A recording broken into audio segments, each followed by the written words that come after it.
live. Oui, Alors, tout va bien. Alors, je suis tout va derrière bien. San Francisco. C'était pas un choix délibéré et ce sont des petits problèmes techniques. Je n'ai pas pu accéder avec mon ordinateur et avoir mon décor habituel. Donc, je suis avec le pont de San Francisco. Il y a du vent sur le pont, hein. Bonjour Lydia. Bonjour Sandrine, Voilà, il je suis fait vraiment heureuse. soir, on dirait de la côte ouest, hein, Oui, aujourd'hui. Et donc, on va parler de ton parcours, de ton vaste parcours et de tes livres, oui, sachant que je n'en ai qu'un qu'aujourd'hui et j'expliquerai pourquoi. Alors, moi, j'ai trois mots pour te définir qui sont quand même auteur, comédienne et chroniqueuse radio. oui, Est-ce que c'est dans ce sens-là? Que... oui, oui, complètement, tout à fait. En fait, mon premier désir, c'était de devenir actrice depuis enfant. Donc, je suis très timide en fait, hein. J'ai un défaut, c'est que je suis très timide. Donc, comment devenir actrice quand on est très, très timide? Et bon, alors, adolescente, je fais de la danse, du théâtre. Parce Et que, ensuite, oui, parce que, et, et- ouais, ouais, parce que tu avais très très petit, on va revenir par étapes, on va parler d'abord de ton enfance et puis effectivement de ton parcours, mais c'est vrai que petite, tu avais ce rêve déjà de devenir actrice. Alors, on a toutes rêvé d'être actrice, mais nous, on ne l'a pas fait. On a pris pied dans la vraie vie, puis on a fait un boulot pas toujours excitant. c'est ça, Pour c'est toi, ça. c'est ce que tu dis, tu étais timide, tu étais très poli, et tu as quand même réussi à passer ce barrage. Oui, complètement. Et en fait, c'est vrai que le théâtre m'a aidée. C'est vrai que je reviens de loin. Et ensuite, je me suis dit, enfin, lorsque j'étais étudiante, j'avais un petit boulot en tant que vendeuse. Et lors d'une soirée entre collègues, une collègue me dit, bah, tiens, toi qui fais du théâtre, tu vas nous jouer un truc. Et je me suis dit, avec tout ce que j'ai vécu sur le rayon, je vais écrire un sketch.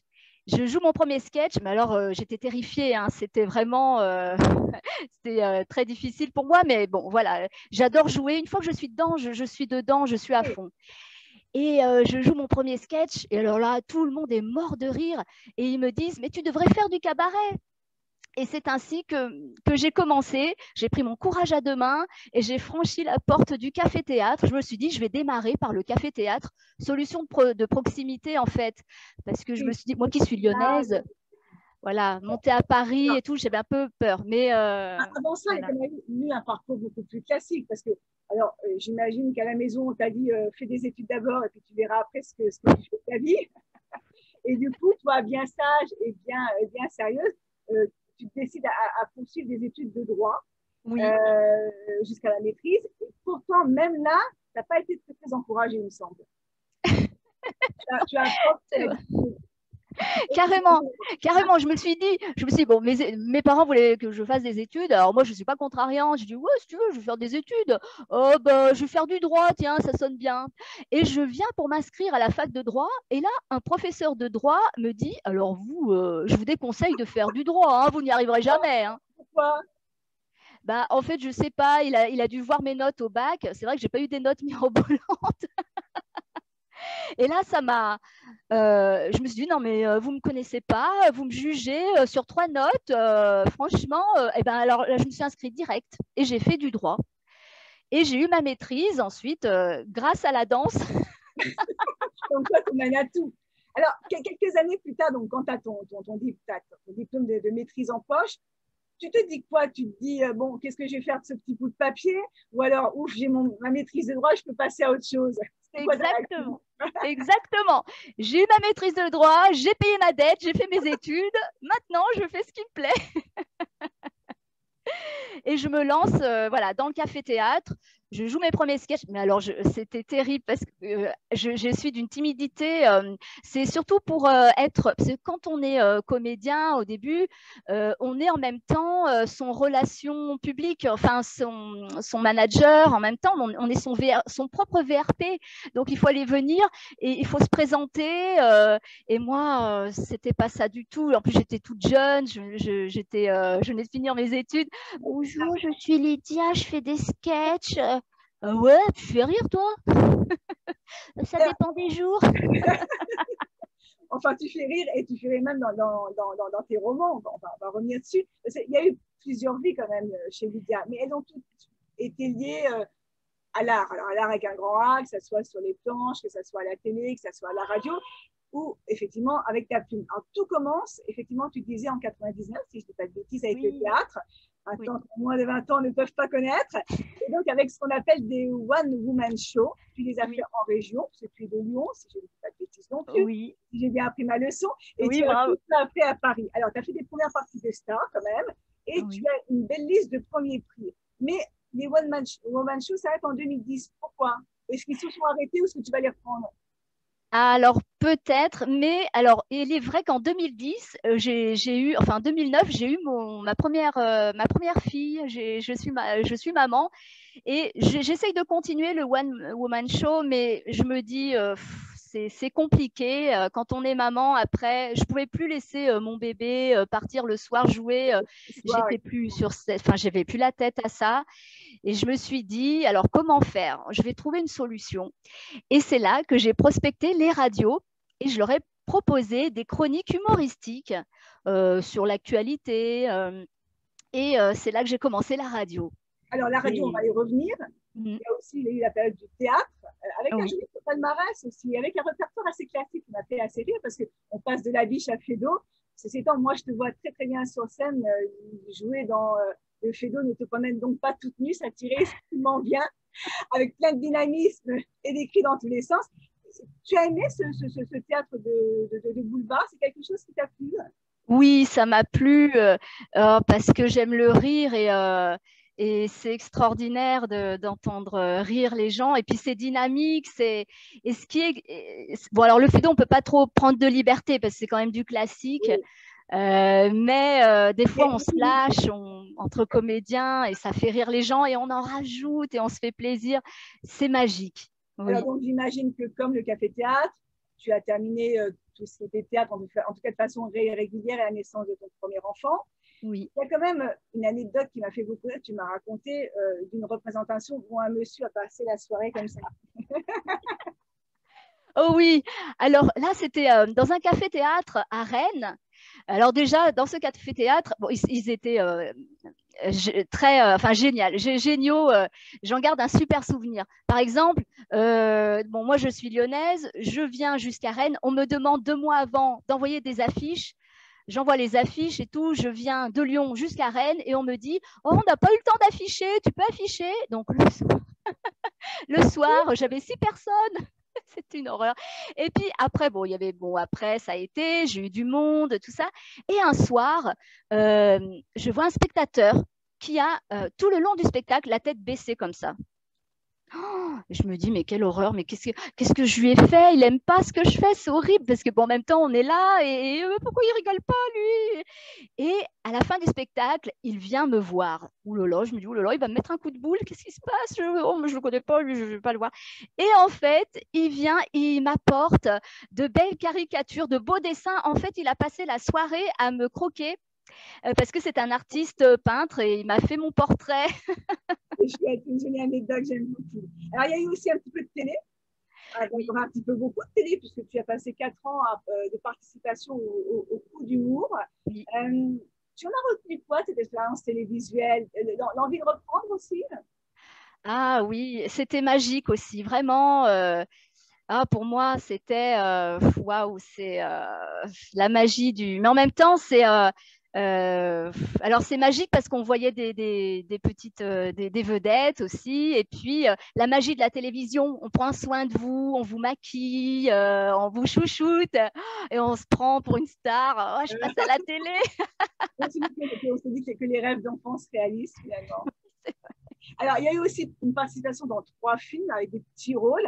C'est compliqué le cinéma hein, pour se faire une place, pour y rentrer. Je crois que c'est finalement quelque chose où tu n'as pas de donner suite, mais il y a quand même une petite anecdote sur ta participation dans un film d'André Téchiné. Et en vérité, une anecdote qui arrive souvent aux apprentis comédiens. Je te laisse la raconter. Oui, alors, donc,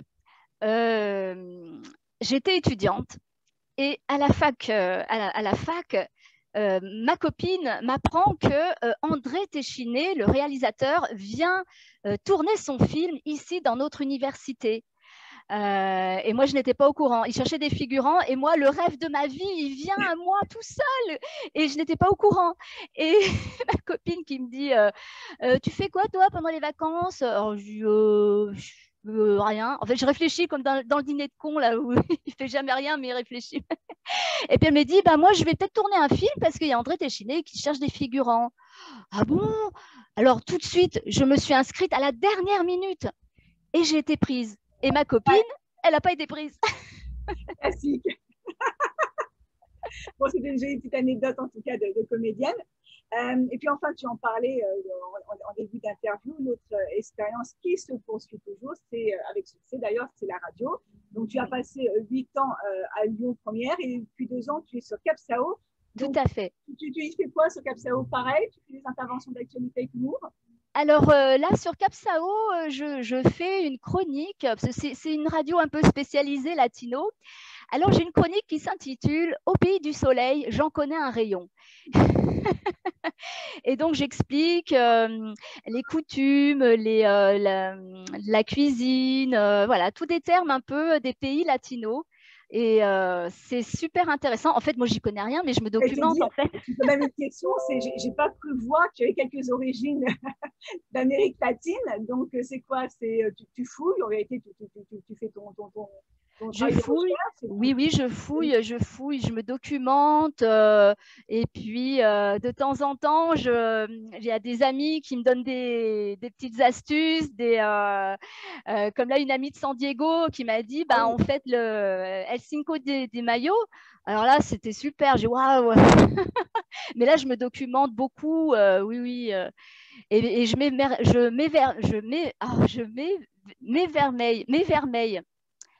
Je m'émerveille, voilà, je m'émerveille. Émerveillée. Non, tu marches bien aujourd'hui. Tu t'émerveilles de cette actualité et de cette culture sud-américaine qui est formidable. Je vais passer un petit peu de temps à Miami bientôt. Je t'enverrai quelques clichés. Ah, super. Super. Est-ce qu'on peut t'écouter en podcast, peut-être pour nos amis des États-Unis qui nous écoutent? Oui, bien sûr, sur radiocapsao.com.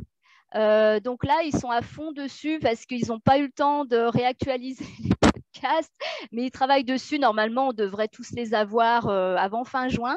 Et puis sinon, je pense que je vais les mettre en podcast sur ma chaîne YouTube Lydia Humour. Voilà, donc c'est en cours de podcast. Et puis alors c'est les 100 ans de la radio. On a fêté les 100 ans de la radio. Et moi, c'est mes 10 ans. Donc, en fait, j'avais sorti un CD. Voilà, on le voit, les chroniques de Lydia, donc sur l'actualité. Voilà, donc si ça vous intéresse, c'est avec plaisir que je peux vous l'adresser.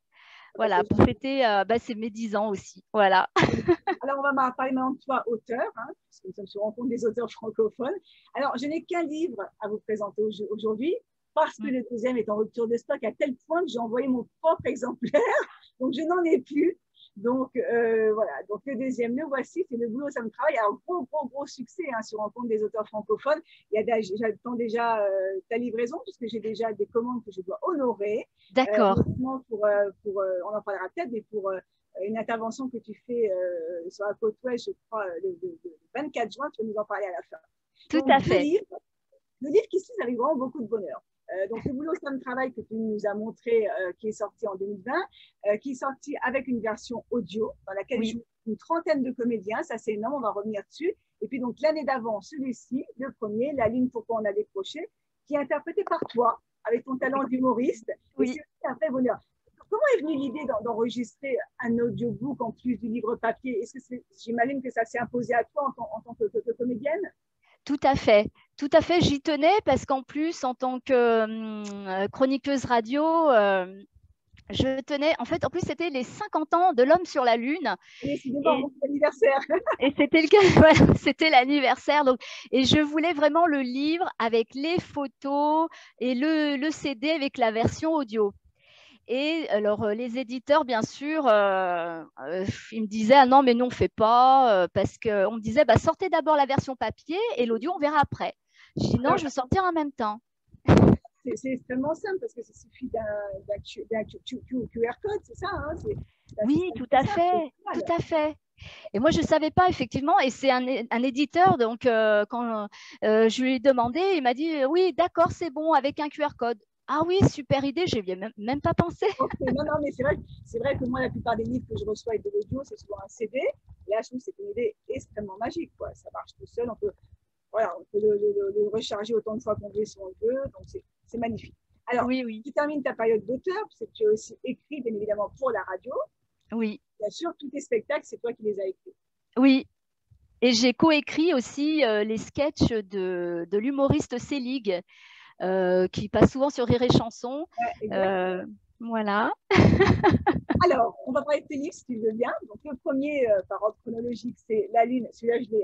Pourquoi on a décroché. Donc, je rappelle que les livres de Lydia sont en vente en exclusivité sur Rencontre des auteurs francophones qui sont livrables sur l'ensemble des États-Unis, qui partent sur l'ensemble des États-Unis et qu'on vous fait des tout petits prix de livraison pour que l'achat du livre ne soit que du plaisir. Voilà. Donc, je crois que ce livre est pas d'une scène de ménage. On se demande pourquoi tu as écrit ce livre et on s'attendait à que tu nous dises parce que je suis très intéressée par ci, par ça, parce que j'ai fait des études. Non, pas du tout. C'est une scène de ménage.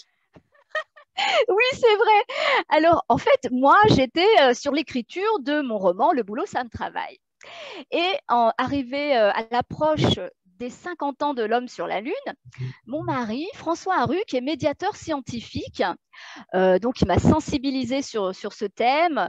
Et il n'arrête pas de me dire oh, mais la Lune, on n'y va plus, on tourne autour de la Terre avec la station spatiale, etc. Et François, c'est mon Google personnalisé. Quand je lui demande une question, il me répond, moteur de recherche intégré, et c'est tout cuit et tout, c'est super. Il explique super bien. Alors je lui dis, bah, écris un livre. Alors, oh, mais si, écris. Si tu le fais pas, je le fais. Bon, bah, je le fais. Alors, du coup, il est là. Alors, pour revenir un peu dans la version, alors, j'ai juste montré quelques images de ce livre. C'est vrai que tu disais qu'il y avait des images, et c'est vrai qu'il y a beaucoup d'images, il y a des schémas, on va revenir dessus, mais moi, ce que j'ai bien aimé dans ce côté audio, parce que je t'avoue qu'au début, quand j'ai vu qu'il y avait audio, je me suis dit, bon, ça va être encore un petit peu barbant.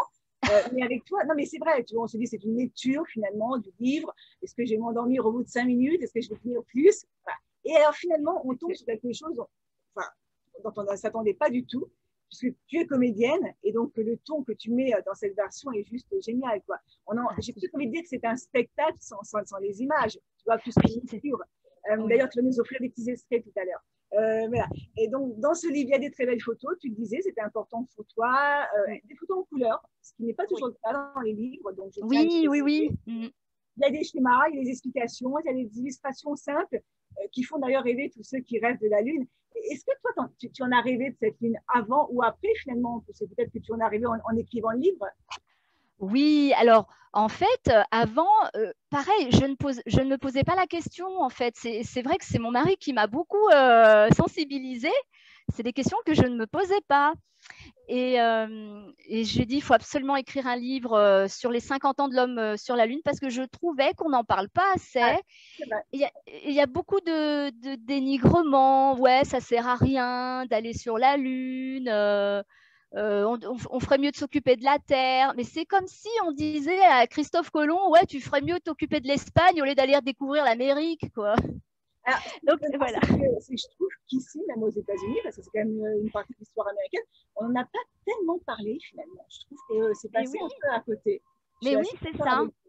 Ouais. Alors, tu dis quand même que c'est très bien qu'on a marché sur la Lune, que depuis, effectivement, il ne se passe pas grand-chose, comme ton mari, comme François. Et puis, d'un autre côté, le monde aussi, il a un peu arrêté de tourner, les injustices sociales sont toujours là, les conflits géopolitiques. Donc, on avait un grand rêve il y a 50 ans, et j'ai l'impression que ce grand rêve, on l'a mis dans un petit mouchoir, on a un petit peu mis de côté. Donc, tu avais envie peut-être de réhabiliter ce rêve pour dire aussi, les gars, il faut se réveiller. Oui, et oui.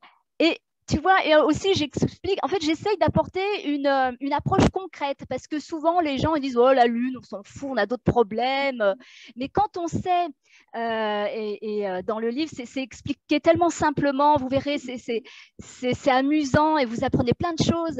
On sait que les astronautes sont allés sur la Lune avec un ordinateur de bord à la capacité de mémoire équivalente à celle d'une calculatrice. Donc, quand on sait ça, on se dit waouh, ça redonne l'espoir quand même. L'impossible devient possible. Et voilà, c'est ce que je voulais apporter une approche concrète. C'est extrêmement frais, c'est vraiment à la portée de tous. Et moi qui ne suis pas une grande fan de la Lune, je dois dire, j'ai pris beaucoup de plaisir, j'ai appris plein de choses, tu le disais. Hein. Super, c'est ça. En plus, voilà, avec un ton qui est le tien, beaucoup de comique, beaucoup de retrait, beaucoup de second degré. Et du coup, ça donne une lecture vraiment enfin, voilà, que peuvent lire aussi bien nos adolescents que nos grands-mères, que tout le monde. Voilà, c'est à portée de tout le monde. C'est à portée de tout le monde. L'idée de partir de ce livre et de le monter sur scène un jour, même si je sais que les enfants sont encore petits, mais un jour de Oh, oui, ça pourrait faire un super spectacle hein, avec du visuel. Exactement. Ça serait génial. Je vois très bien comme ça. Alors, est-ce que tu es prête à nous lire un petit extrait du livre? Oui, avec plaisir. Alors, je te donne la parole. D'accord. Alors, voilà, j'avais préparé ça. Et puis, est-ce que je peux juste te dire, voilà, pour te donner une idée, comme je dis, la Lune, pourquoi on a décroché? Parce que même les astronautes, quand ils vont dans la station spatiale, qu'est-ce qu'ils font? Ils prennent leurs pieds en photo. Ils ne regardent même pas la Lune. Ils ont pris leurs pieds. Alors voilà, je vais vous lire un extrait. De la Terre à la Lune, top départ. Le 16 juillet 1969, c'est le grand jour du départ, le lancement de la fusée Saturn V de la mission Apollo 11, avec à son bord Neil Armstrong, Buzz Aldrin et Michael Collins, est retransmis sur toutes les chaînes de télé du monde.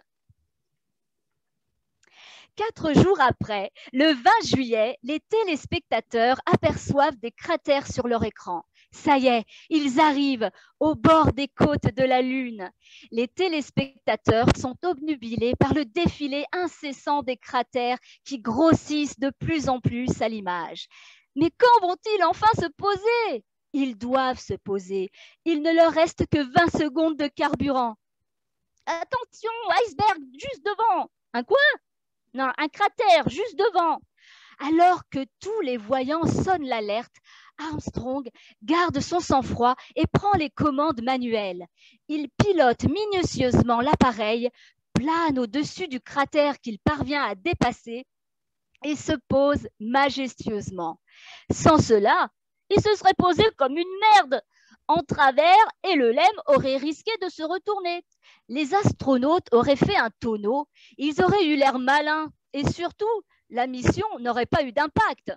Enfin si, celui du cratère. Là, ça y est, ils l'ont fait. Ils ont aluni, ils ont décroché la Lune. Il est 20h17, heure universelle, et 21h17, heure française, car l'heure d'été n'existait pas encore. Sinon, il serait 22h17. Et puis, plus rien. Envoyez la pub. Que voient les téléspectateurs? Un gros tas de sable dans le noir avec l'ombre du pied du LEM ancrée sur le sol lunaire. Le tout sur un écran en noir et blanc. En clair, la Lune en 50 nuances de gris. Les terriens patientent. Vont-ils sortir? Ils attendent pendant des heures.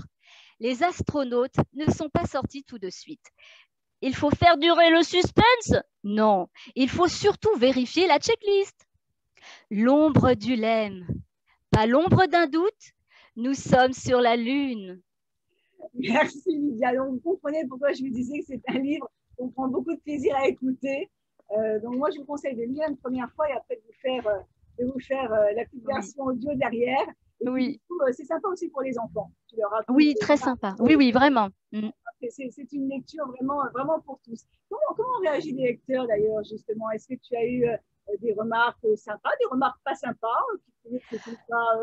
Oui, en général, très sympa. Je suis vraiment contente parce que j'avais un peu peur, surtout François aussi. François est donc conseiller scientifique du livre, hein, comme quoi on ne raconte pas de bêtises. Non, c'est marqué dessus. Et en fait, c'est vrai que… non, j'ai eu des bons retours. On me dit, ça se boit comme du petit lait. Ça se lit comme du petit lait. Et est-ce que, parce que tu poses quand même un débat quand même dans l'entrée de jeu sur le fait qu'on n'ait plus rien fait, et les gens qui sont entrés dans le débat avec toi pour en discuter? Alors, ils m'ont dit, oui, vous avez raison. Ben voilà. C'est une prise de conscience, en fait. C'était le but aussi, voilà, de leur faire prendre conscience. Voilà, et puis par exemple, tous ceux qui dénigrent, voilà, qui disent que ça sert à rien, mais si, parce qu'aujourd'hui, on est bien content d'avoir les GPS, les lingettes, les perces sans fil. Ça vient de l'astronautique, voilà, oui, du spatial. Donc voilà, c'était. Et oui, oui, j'ai vraiment eu des bons retours, même de professionnels de l'astronomie, donc ça va. Alors, ils ont parlé de professionnels de l'astronomie. J'ai envie que tu me racontes l'anecdote un petit peu vache que connaissent tous les auteurs qui ne font pas partie du top 10 des auteurs. Quand tu as fait une séance de dédicace avec le grand Patrick Baudry, j'ai trouvé ça tellement drôle. Oui. Alors, j'ai eu l'opportunité de faire une séance dédicace à l'Observatoire de Saint-Michel, l'Observatoire, qui est près de Apt, Avignon, tout ça. Voilà, magnifique site. Et donc, je suis là avec mon livre. Et à mes côtés, Patrick Baudry, le célèbre astronaute qui était venu également pour faire une conférence. Et lui, il n'avait pas sorti de livre, il avait juste sa petite carte postale, Patrick Baudry et tout. Et moi, j'avais mon livre. Et puis, des lecteurs achètent mon livre et ils partent avec. Alors, je dis, je voulais que je vous le dédicace. Non, non, c'est pas la peine. Et puis, je les vois et ils vont vers Patrick Baudry et ils demandent à Patrick Baudry de dédicacer le livre. Je dis, mais c'est moi qui l'ai écrit. Oui, oui, je sais. Dans cette histoire, elle est extraordinaire. Et puis, il y a un autre épisode qui est un peu rigolo aussi, c'est quand vous faites une dédicace chez Cultura et que là, voilà, la vie de l'auteur ne tient qu'à un fil. J'attends donc rayon librairie et là il y a une cliente qui vient qui me demande, vous avez reçu le nouveau fascicule les maths pour la 5e? Non, je suis là pour faire une dédicace, vous voulez pas acheter mon livre? C'est horrible, c'est horrible. C'est les moments un peu de solitude qu'on connaît un petit peu des fois. Je te rassure, Lydia, c'est ce que vivent la plupart des auteurs. Ah ouais, merci. Peut-être Marc Lévy. Oui, voilà. Ouais. Et BHL, on va voir. Alors, donc ce livre dont on vient de parler, c'est le premier, disponible sur Rencontre des auteurs francophones. Celui-là, j'en ai encore plein en stock. Donc allez-y, vous pouvez le commander dès à présent. Et on va parler du second livre, Le boulot, ça me travaille. Donc, tu peux montrer toi, parce que je ne l'ai pas. Oui. Donc, Le boulot, ça me travaille. Voilà, c'est l'histoire d'une petite brune qui n'en peut plus et qui vient au travail avec une boule au ventre et les nerfs en boule. Alors, qui a fait cette couverture? Parce que je la trouve vraiment sympa, ta couverture. Oui, alors en fait, c'est une petite histoire. Moi, j'avais l'idée pour la couverture, je m'étais photographiée, je ne sais pas si tu as vu la photo que j'ai mise en peignoir dans ma salle de bain et je prends le pommeau de douche en guise de téléphone voilà, pour dire même chez moi, dans ma salle de bain, le boulot, ça me travaille. Voilà, donc je me prends en photo comme ça et c'était ça normalement la photo de couverture. Et je demande à Olivier Lescal, c'est un docteur, mais qui en même temps fait des BD. Il est auteur de BD. Et il avait sorti une BD sur le burn-out. Alors, je le contacte et je me suis dit, je serais très honorée si vous pouviez me faire la préface du livre. Alors, je sais qu'il dessine, donc je lui ai dit, vous me faites un dessin, ça sera super sympa dans le livre. Et puis donc, Olivier Lescal, donc, je lui envoie ma photo en peignoir rose, etc. Et donc, ça l'inspire et il me fait ce dessin-là avec, vous verrez, donc la préface, il a écrit un petit texte. Et là, l'éditeur et François aussi, mon mari, m'a dit, non, mais il faut absolument le mettre en couverture, c'est vraiment sympa son dessin. Alors, ouais, alors je dis bon, j'ai pas osé parce que il était ouais. Et donc il m'a dit oui, j'accepte, allez-y. Alors voilà, donc je l'ai mis en couverture et on le retrouve également pour la préface. le dessin, mais il est en noir et blanc dans la. Je peux le montrer. Ouais, il est en noir et blanc dans la préface. Donc c'est vrai que c'était dommage de le laisser juste en préface. En noir et blanc, voilà, c'est bien aussi, mais bon, voilà, ça aurait été dommage. Et c'est vrai que sur la couverture, ben, c'est très sympa. Je suis très contente de cette collaboration. Alors, donc, cette dame sur la couverture, c'est toi, donc, Lydia. Et c'est ce que je me suis demandé en découvrant le livre, parce qu'au début, je croyais que c'était un roman avec un personnage qui disait voilà, c'est moi en burn-out. Je n'avais pas compris qu'on parlait de toi, en vérité. Donc, c'est quoi? C'est maîtrise de grand poche, bilingue, et puis au final, tu fais un peu tout dans cette petite boîte. C'est un peu l'autre de beaucoup de comédiens qui sont obligés de remplir le frigidaire. Oui. On le vit comment? Parce qu'on sait quand on s'engage en comédie que ça va pas être facile tous les jours, mais tu l'as vécu comment, cette obligation d'aller faire un peu de tout dans une petite boîte qui t'a pas toujours très bien traité? Carrément, c'était, en fait, voilà, quand on a une famille, être comédien et chroniqueur, c'est bien, mais quand on n'est pas connu, c'est trop précaire. On est rémunéré une fois sur deux. Enfin, et quand on a une famille, je ne pouvais pas me permettre. J'aurais pu. Là, maintenant, je crois que j'ai l'assurance, mais avant, avant, j'ai dit non, allez, j'ai un bébé, allez, il faut que je travaille, il faut que je trouve un boulot à côté, un boulot alimentaire. Et donc, comme je parle également allemand, je trouve ce boulot dans cette entreprise de métallurgie industrielle, alors, tout ce que j'aime pas en plus. Ça, c'est le truc. Mais bon, j'y vais. J'y vais, hein, tant pis, il faut gagner sa croûte. Et alors, au début, bon, mais c'est très stressant. C'est très stressant. Quand tu dis ça, parce que on sent ton stress, même s'il y a beaucoup d'humour à toutes les pages et qu'on retrouve ton ton très particulier, très, très comique. Mais il y a un tel stress, et même, je crois, des auteurs, des lecteurs qui t'ont écrit que tu leur as transmis leur stress, tellement on se plonge dans ton quotidien de cette petite société de joints de plastique. Oui, bravo. Oui, oui, alors, c'est récurrent, oui. Et je me suis dit, est-ce que tu as aussi écrit ce livre peut-être pour aider un peu tous ceux qui passent par là, quoi, parce que y a très peu de gens qui partent le matin en se disant chouette, je vais passer ma journée au travail, ça va être génial. Donc, oui. j'imagine c'est quoi? Vous n'êtes pas seul? Exactement, exactement. Vous n'êtes pas seul et il vaut mieux en rire. Il faut dédramatiser. Parce que j'en connais vraiment qui ont mal fini, hein, franchement. Et ça n'en vaut pas la peine. C'est ce que j'essaye de. Et ce que je veux dire aussi, c'est qu'on a toujours le choix. Il ne faut pas, quand on n'est pas bien dans un. Ok, c'est un travail, mais il y en a d'autres, hein, du travail. Ok, c'est peut-être pas facile d'en trouver, mais il y en a d'autres. Alors que la santé, on n'en a qu'une. Ouais, c'est ce que tu dis. Tu dis qu'on s'engage dans une société un peu comme dans un couple, finalement, quand ça ne va pas avec le conjoint, on se casse. Donc, finalement, avec le boulot, on doit se casser aussi. Mais est-ce que c'est aussi simple que ça? Est-ce qu'il faut avoir un grand degré d'optimisme pour dire, allez, je lâche, je vais trouver, quoi?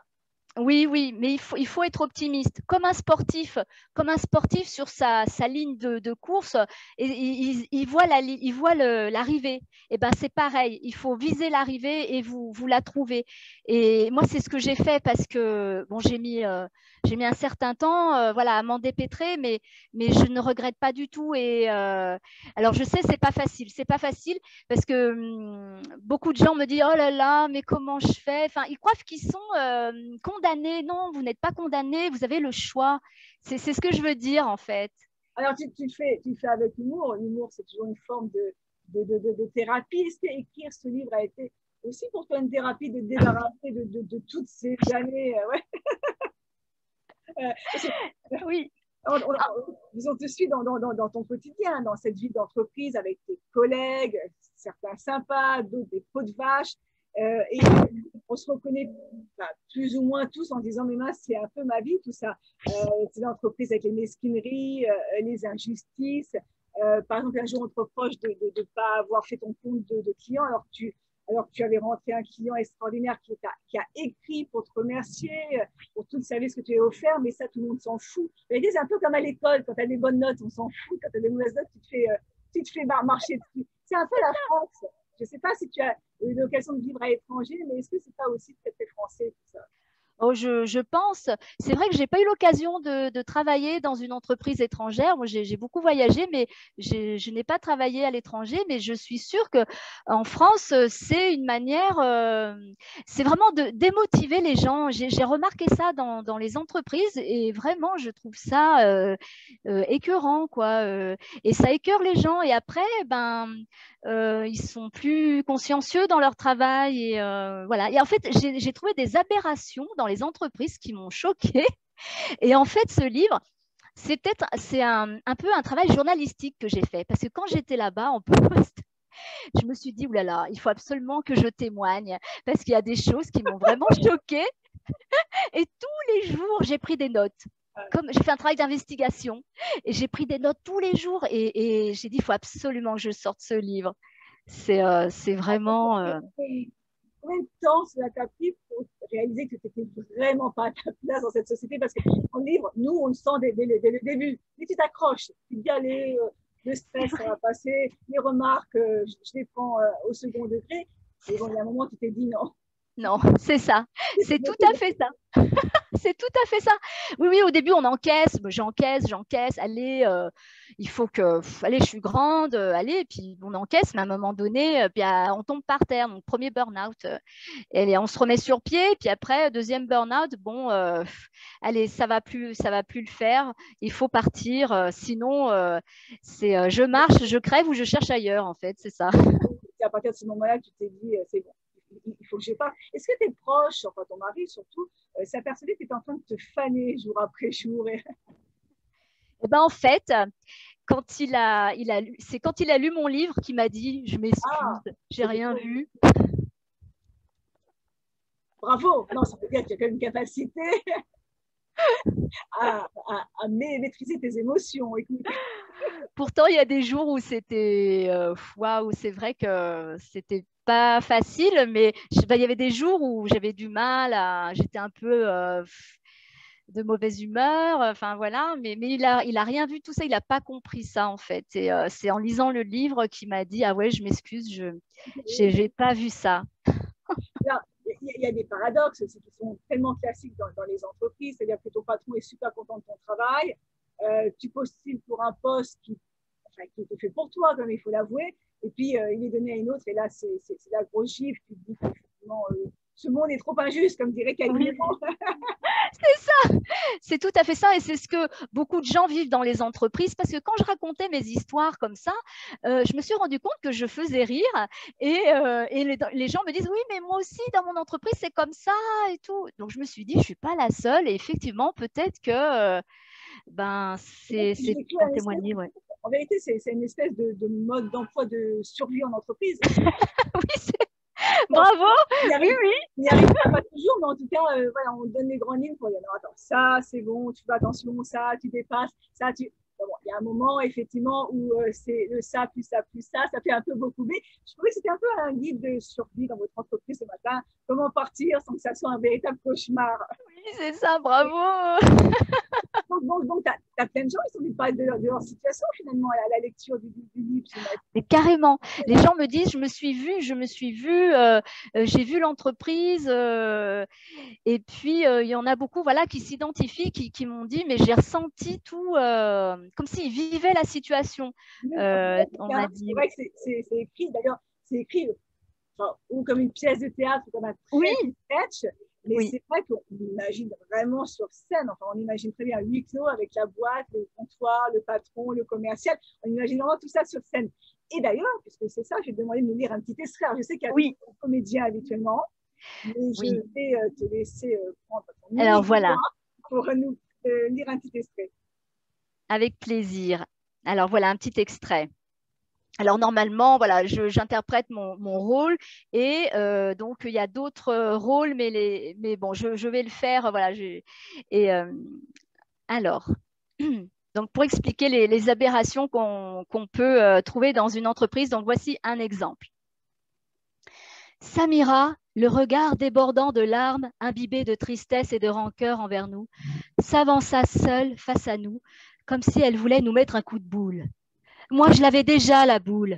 la boule au ventre de devoir travailler dans une atmosphère chargée de tension.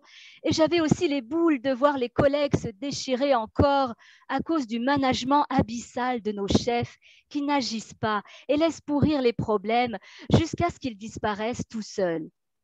Depuis ce jour, Samira a donné sa démission et nous nous sommes retrouvés sans standardiste.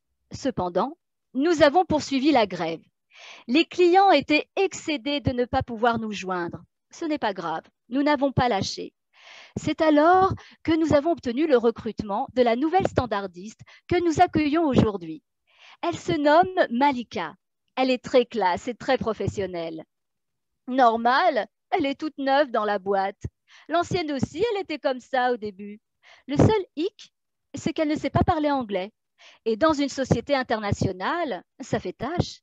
Par conséquent, lorsque Malika reçoit un appel en anglais, elle me le passe à moi ou à Johanna des achats ou à Carole. Régine pourrait également les prendre, mais elle a dit non, qu'elle a assez pris le téléphone comme ça et qu'il n'avait qu'à recruter comme il faut. Et elle a bien raison. Dès lors, Marie, qui boit les paroles de Régine, laquelle aurait pu être chef à sa place vu son expérience et son ancienneté, a décrété qu'il ne fallait pas prendre les appels anglo-saxons de Malika. Mais Malika, elle fait quoi avec son anglais au bout du fil? Que proposent les chefs comme solution? Rien. Ils n'en trouvent pas. Les chefs, ils devraient faire de la politique. Malika, elle est toute seule avec son anglais. Alors je lui apporte mon aide, clandestinement. Je prends son interlocuteur anglophone et je chuchote pour ne pas éveiller les soupçons. J'ai l'impression d'aider illégalement une réfugiée linguistique, alors que je ne fais que servir ma boîte. Marie vient de me repérer. Elle me sermonne parce que j'ai pris la communication de l'anglais de Malika. C'est une boîte de fous. Je dis à Marie, mais elle fait comment Malika avec son anglais au bout du fil? Elle se débrouille, elle le passe à la DRH, c'est sa chef. Et quand la DRH, elle en aura marre de prendre des communications anglophones, peut-être qu'elle recrutera quelqu'un qui parle anglais. C'est juste. Mais ce n'est pas sympa pour Malika. Au bout de quelques semaines, ils ont enfin trouvé une solution. Ils vont lui payer une formation d'anglais. En attendant, je lui écris sur une feuille un lexique d'accueil téléphonique en anglais. Vu qu'elle ne comprend pas ce que l'interlocuteur lui demande, il se peut qu'elle réponde à côté. Mais elle a l'air de bien se débrouiller. Dès que l'interlocuteur mentionne un nom de la boîte, elle dit « I connect you » direct. Même s'il enchaîne, ce n'est pas grave, il sera connect quand même. Cependant, certaines fois, l'interlocuteur se montre insistant. Il continue de parler et Malika ignore ce qu'il baragouine. Alors elle me le passe en cachette. Je parle tout doucement à travers le combiné, comme si j'étais un agent secret. Ça m'éclate, mais je perds du temps. Merci Lydia, c'est super. Donc, vous l'avez compris, là aussi, version audio avec le QR sur ce livre et 30 comédiens autour de Lydia, c'est juste extraordinaire. Oui. J'aimerais que tu nous remontes la couverture du livre que je n'ai pas. Oui. Et donc, donc, que le livre, le boulot, ça me travaille, est en pré-order, comme on dit ici, et donc en commande, en précommande, parce qu'ils sont en train de traverser l'Atlantique, ils vont arriver. Oui, ils arrivent, ils sont, voilà. Alors, je suis désolée, c'est New York. Alors, sachant que j'ai déjà des précommandes, donc précipitez-vous, je n'en aurai peut-être pas pour tout le monde d'ici 15 jours. Donc, on va reprendre un peu cette conversation autour de ce livre qui est vraiment génial. Moi, j'aimerais savoir comment tu t'entendais avec tes collègues, parce que est-ce que tu étais comme cette fille sympa et rigolote qu'on voit là aujourd'hui, oui. Ou est-ce que tu étais tellement, tu coulais tellement sous le stress et les obligations que tu étais un petit peu éteinte? Alors, il y a des moments où, oui, mais les gens, ils me comprenaient en fait parce que j'avais beaucoup de charges de travail et ils m'ont demandé, mais comment tu as fait toute cette charge? J'avais un binôme, vous verrez dans le livre, mais c'est extraordinaire, quoi. C'est un personnage véridique, mais même dans les films les plus, on n'a jamais imaginé un méchant pareil, quoi. C'est extraordinaire, mais en même temps, il n'est pas. Mais vous verrez, c'est un personnage. Oui, d'ailleurs, je ne vais pas poursuivre effectivement la description de l'histoire parce qu'il faut la découvrir. Voilà. Mais à un moment, quand même, le burn-out, où tu réalises quand même que enfin, en dehors du métier peu passionnant et des missions peu passionnantes qui se sont confiées, c'est trilingue, maîtrise de droit en poche, et Oui. on traite vraiment mal, quoi. Donc, est-ce que c'est pas finalement un peu le sens de beaucoup de diplômés aujourd'hui? Oui, tout à fait. Oui, oui. Et d'ailleurs, je n'étais pas la seule diplômée. J'avais une collègue et effectivement qui était aussi diplômée et qui s'est retrouvée là aussi parce que on est obligé de gagner sa croûte. Effectivement, on trouve un travail, on se dit allez, on s'accroche comme à un rocher. Mais en fait, l'océan est grand, on peut trouver un autre rocher. En fait, c'est ce que je voulais dire. Et c'est vrai que Donc, tu nous as dit que oui, tu notais toutes tes petites remarques tous les jours. C'est comme ça que tu as travaillé? oui. Tout. Et puis à un moment, tu t'es dit quoi? Tu t'es dit, je m'assois, je vais écrire un livre. Est-ce que tout est véridique ou est-ce que tu as brodé un petit peu? Enfin, il y a une part de Euh, roman ou non, malheureusement, c'est bien la vérité? c'est bien la vérité. Oui, oui, oui. Enfin, C'est tout à fait ça. C'est à 99,9% vrai. Voilà. Après, j'ai rédigé de façon à ce qu'on a envie de lire la suite. Ce que j'aime bien, le retour de lecteurs, c'est qu'ils me disent je suis dedans et je suis prise dedans, je veux savoir la suite. Ils décrochent pas, en fait. C'est bien, c'est ce que je voulais. Comme un feuilleton. Comme un feuilleton, voilà, on veut savoir la suite. c'est là où on sait que l'auteur est un conteur et c'est ce qu'on demande à un auteur, à l'associer un conteur. Deux petits mots sur tes projets en cours. Mmh. Alors, les projets, donc, alors est-ce qu'on peut. Alors, je vais faire un club lecture donc, pour San Diego, pour l'Alliance française de San Diego. Donc, j'espère qu'ils vont recevoir leur livre d'ailleurs. Certains l'ont déjà reçu et moi, on le recevait. On peut aller sur ta page Facebook pour avoir toutes les informations, j'imagine. Oui, bien sûr, tout à fait. Ma page Facebook, vous tapez Lydia Mirjanian et vous avez tout en fait. Et puis, voilà, ensuite, Et puis oui, vous avez. alors, projet littéraire, est-ce qu'il y a un troisième Oui, livre? Et à la oui, fin, je veux oui. savoir. En fait, voilà, le prochain projet, donc, il est déjà entamé parce qu'en fait, c'était le premier roman que j'avais commencé à écrire avant le boulot, ça me travaille, qui s'appelle Remboursez-moi mon avenir. Donc, justement, sur le chômage des jeunes diplômés, etc. Et voilà, donc, je vais le terminer. Donc, c'est le préquel, en fait. C'est le préquel du roman Le boulot, ça me travaille, parce que je termine d'une façon donc, il y a la suite. Voilà. Bon, bah, Euh, j'ai hâte de le découvrir. On va terminer avec quelques petits questions de Proust que j'aime bien. Tu dis quoi en ce moment? Sur ta table de chevet, il y a quoi? alors, sur ma table, je peux les montrer. Sûr, on peut montrer. Alors, j'ai. Alors, c'est surtout les livres des copines auteurs. Ouais. Donc, j'ai le dernier baiser du papillon de Nathalie Piver-Chalon. Et elle a un univers, enfin, c'est super bien écrit. Et donc, elle m'a envoyé, là, elle m'a fait cadeau de son livre qui s'appelle Castel Villerquin. Et elle a un univers, c'est une artiste aussi qui écrit. Et elle m'a envoyé cette belle aquarelle. Et elle peint également. Alors voilà, pour l'instant, j'ai ça. J'ai d'autres livres. Il faut Euh, m'envoyer les copines que nous permettions aux lecteurs francophones des États-Unis de les lire. Je vais lui dire parce qu'elle elle est vraiment, elle est super. Ouais, ouais. Alors, un livre qui tient à cœur, que tu as lu peut-être plusieurs fois, que tu offres, voilà, un livre phare pour toi. Alors, un livre, pour l'instant, je peux pas dire vraiment que je recommande. Enfin, je ne saurais pas te dire, en fait, Écoute, parce que de quoi réfléchir. Et tu nous dis sur la vidéo. Non, c'est une question extrêmement compliquée. Je t'accorde. Il y en a qui ont un livre de cœur comme ça, donc ça sort tout de suite. Et puis après, quand il faut commencer à réfléchir, c'est plus compliqué. Je suis d'accord. oui, oui. Une ou un humoriste qui t'inspire. Ah, alors, un humoriste qui m'inspire. Alors, en fait, les deux humoristes, mes pères spirituels, Ouais. bon, ils sont plus là, c'est Coluche et Ouais, Ili Kaku. ouais. Ce sont mes deux pères spirituels. Très, très bon choix. Euh, et au début, quand j'ai commencé ma carrière d'humoriste, on me disait mais tu es le féminin d'Eli Kaku. Je ne sais pas pourquoi. Enfin voilà, mais c'est vrai que voilà, ce sont voilà, J'ai eu la chance de le rencontrer dans une interview que j'ai fait à l'époque. Oh, Donc, ah là là. un personnage aussi gentil qu'il lui paraît. Ah ouais. Ah, j'adore, vraiment, ouais. Donc voilà, c'est...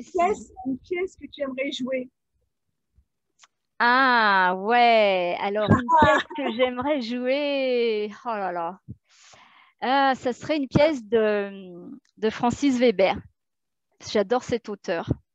C'est, j'aimerais écrire comme lui, enfin avoir le vrai. Oh là là, ces pièces, elles sont drôles, elles sont bien construites. Et voilà, j'aimerais jouer une pièce de Francis Weber. On va donc lui passer le message. Ta relation à l'Arménie, parce que tu portes un nom arménien. Oui, bravo. Important pour toi?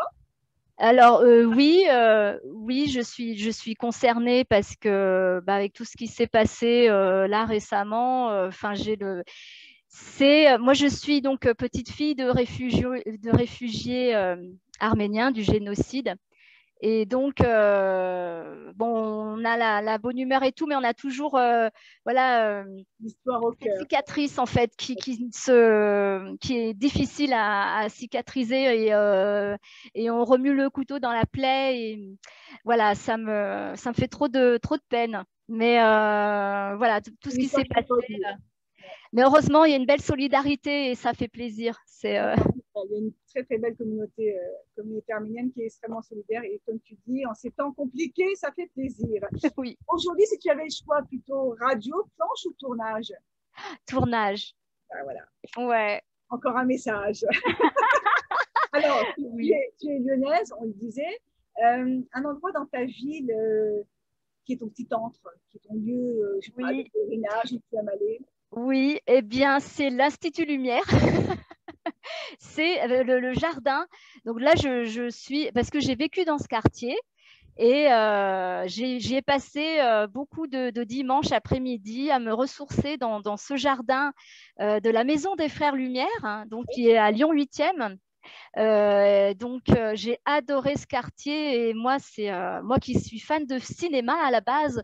Et j'ai eu l'occasion, bien sûr, de voir des films, de voir. Donc, c'est tout rénové. Le hangar, là où ils faisaient leur premier film, il y a toujours ce hangar avec les poutres et qui a été consolidé. Voilà. Quand je viens là-bas, je me ressource. Pour moi, c'est comme une cathédrale, en fait. C'est magnifique. C'est un lieu qu'on va marquer sur nos agendas la prochaine fois qu'on va à Lyon. Je ne connais pas, je connais la ville de Lyon, mais je ne connais pas cet endroit, donc merci. Jean. Alors, oui. Une autre ville dans le monde où tu pourrais vivre, où tu aimerais vivre? Oh là, Hollywood. Comme par hasard. Et alors, est-ce que tu connais Hollywood? Sur les photos, oui, mais j'aimerais, voilà. Mais enfin, j'adore les États-Unis. Hollywood, c'est pas très joli, hein. En dehors des studios de télé, il faut descendre un peu en bas vers Beverly Hills. Hein, ah oui, c'est ça, hein, c'est ça, ouais. Pas habiter à Hollywood, hein, juste mais sinon, je suis pas difficile. New York, San Francisco, enfin, c'est un autre rêve aussi. Hein. Moi, je suis fan des États-Unis. J'adore, franchement. Donc, c'est pour ça, c'est comme je te dis. Si tu passes, écoute, vraiment avec plaisir pour faire une nouvelle rencontre, un petit peu rigolo avec un décor new-yorkais. Ah oui. Comme tu es lyonnaise, donc ça me fait penser bien évidemment à la nourriture.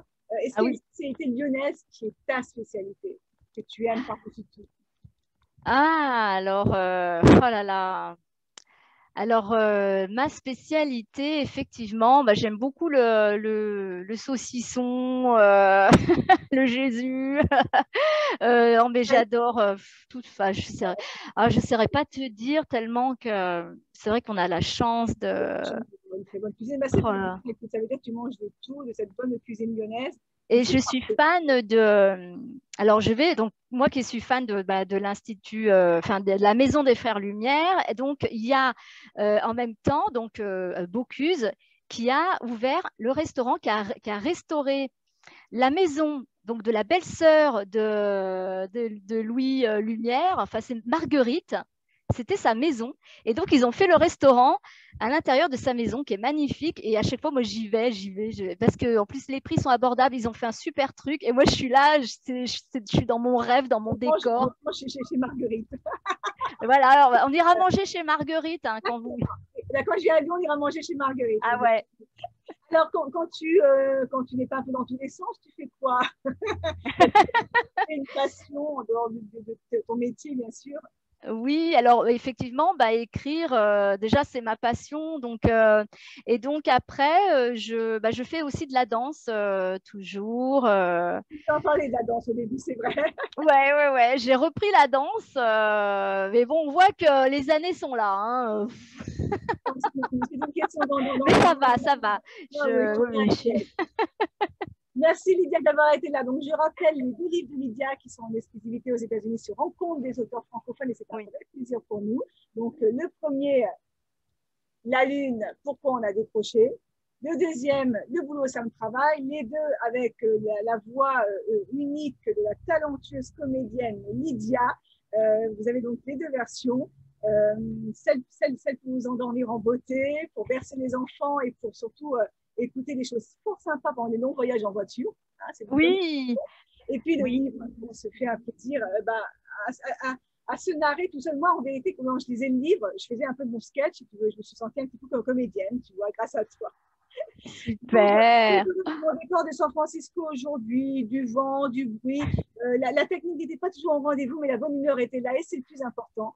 Merci d'avoir été là, Lucas. Merci à vous. Merci. On se retrouve la semaine prochaine parce que mon invité a eu un problème de santé. On pense très fort à lui. Et donc, on se retrouve dans 15 jours. Et puis, cette vidéo, bien évidemment, elle est disponible dans quelques temps, quelques heures, sur Rencontre des auteurs francophones à vitam aeternam. Vous pouvez la voir, la revoir et la re-revoir. Merci. Merci Sandrine. Merci. Au revoir. Au revoir.